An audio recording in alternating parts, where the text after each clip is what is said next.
when I met Christy in the lunchroom at Henry Sibley High School. All the fun times we've had, too many stories to share. A really good friend is hard to find. I look at how some friendships have changed since high school, and that includes ours. However, unlike many friendships that slowly grow apart, ours has continued to grow stronger. We've been there for each other through good times and bad. Christy is someone that no matter what happens to in life, I can turn to for support and understanding, for an open ear or a shoulder to cry on. I know she'll always be there for me because she has always been there. It's been fun watching Christy fall in love. I appreciate the fact that Greg has allowed me to be the third wheel for much of their relationship. I've wondered if our friendship would remain strong once Christy found her true love. And the great thing about Greg is that he lets Christy be Christy. Like I told Greg, this is kind of a package deal. When you marry Christy, you're also stuck with me. Love her, always and forever. Keep her happy, make her laugh. Please raise your glasses.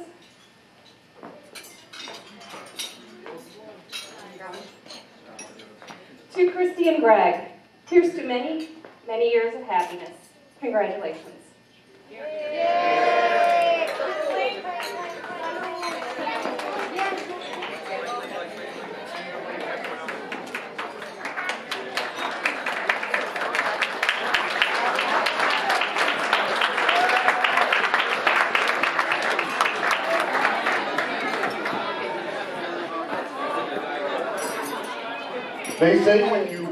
They say when you get married, you don't just marry a person, but you also marry their family.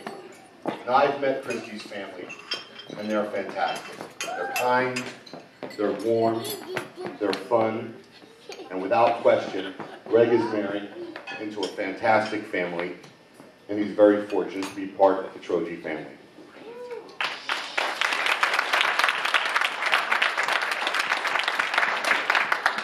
Then there's the Rosenberg side of the family.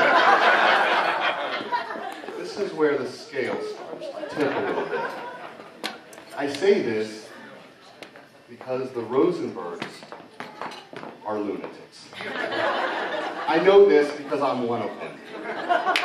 Christy doesn't know this, but she's marrying into the Barnum and Bailey circus. I could sit here tonight and give hundreds and hundreds of examples of bizarre behavior over the years. But in the interest of time, I'm going to give a few random examples, a snapshot, if you will, of what Christy's future holds for her. We'll start with my mother. Christy's new mother-in-law. We affectionately know her as the ringleader of the circus.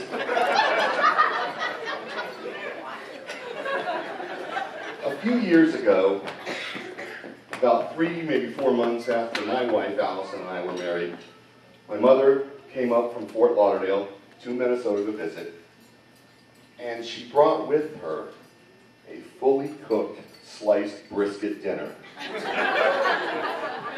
She packed this brisket in a cooler with dry ice. Oh, it gets better. And checked it onto the airplane. What's wrong with that? When we got back to the house, she was unpacking her clothes and dinner. And I caught my wife of 3 months at the time in the corner of my eye, and she had this look of horror in her face. I think she knew right then. Then there's my father, and the bizarre behavior just doesn't stop with my mother. My parents live in a neighborhood where they will not pick up your garbage unless you buy the garbage bags sold by the city. My father refuses to buy these garbage bags. Not because he can't afford the $6, rather this has become a moral issue for him. So what he does is he puts their garbage in regular garbage bags, which then in turn forces him to 2, maybe 3 times a week to load his car full of trash, then go on a garbage or a dumpster run.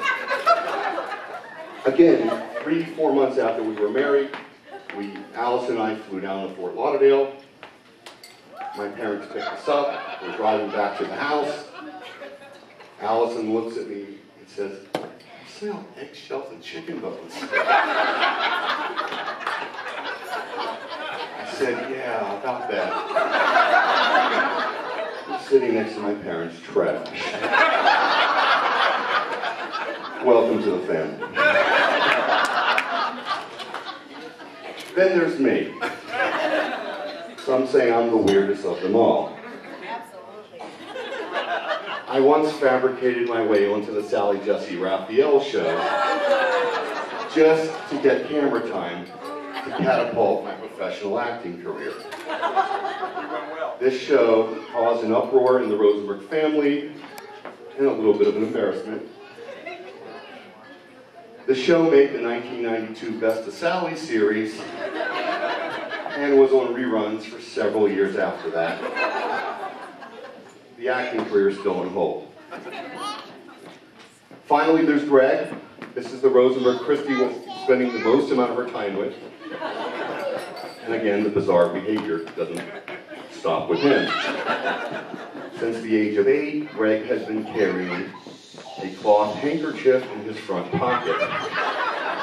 Now, handkerchiefs aren't weird, but 8-year-old little boys carrying them is. I could see it like it was yesterday. We're all in the street, all the neighbor kids, 15, 20 of us, out playing kickball. Greg calls a timeout. Reaches into his front pocket, pulls out a handkerchief, 8 years old, unfolds it, and begins to violently and aggressively blow his nose into the handkerchief while the rest of us are using our sleeve. He then starts to fold it back up to preserve its findings,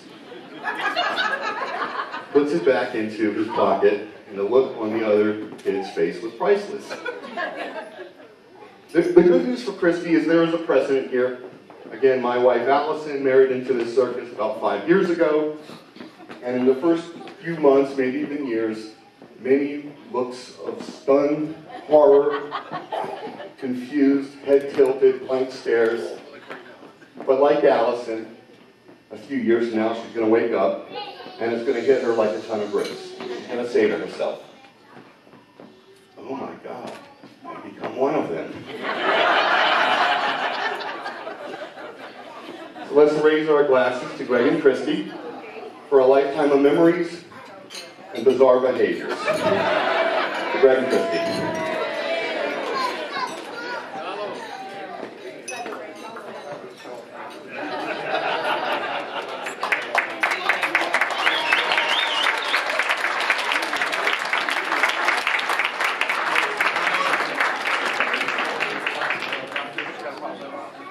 Hello, everyone. My name is Liz. I'm Christie's older sister. Thank you very much. Christie and I grew up probably like most sisters do. We hated each other. We fought all the time. And what I used to do to you, just bruises right in the arm, just fought all the time. But over the past, I'm going to try not to cry, over the past 29 years, I've seen my sister grow into such a beautiful woman. She was the first in our family to graduate from college. She was,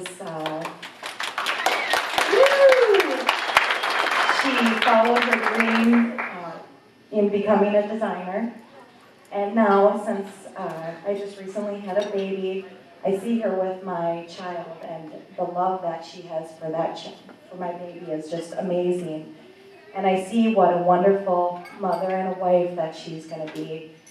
The only problem is she needed someone to share it with. She needed someone to share her hopes and her dreams with, and that person is Greg.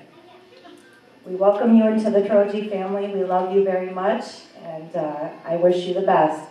Please, raise your glasses. Toast to you too. We love you very much.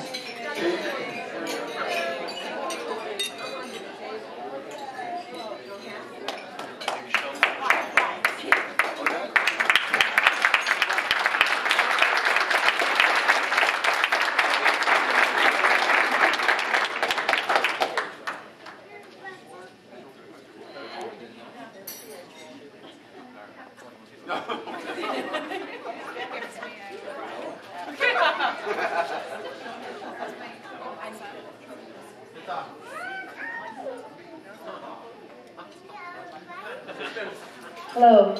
I will talk because Greg is scared of speaking in public. Thank you all for coming near and far. We're very happy to see all of you, and thank you for being here for that special day. We hope you enjoyed the rest of the evening, and we're going to enjoy dinner now. Thanks.